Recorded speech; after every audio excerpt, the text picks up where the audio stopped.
Installing VS Code is simple. It's not a big deal, guys. Simply type like this on Google.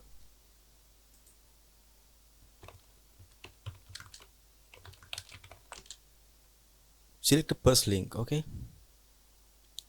This one, okay.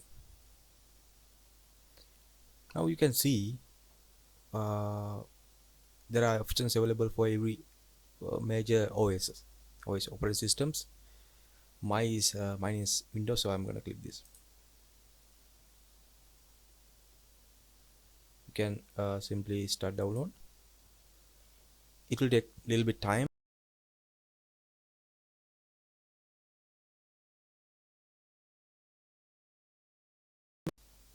After download process completed, just open the file location or simply open the file and accept this agreement. Unless you won't be able to continue, you can just click next. This is the default file location. You can change if you want, but I'm not going to change this. I'm gonna keep it like this. Okay, click next.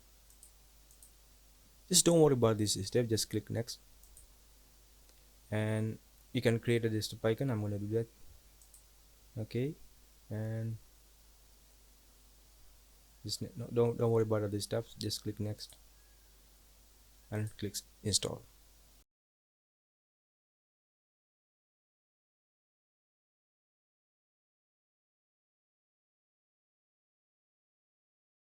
Okay, the installation process completed. Now we can just click finish and launch the VS Code Studio. And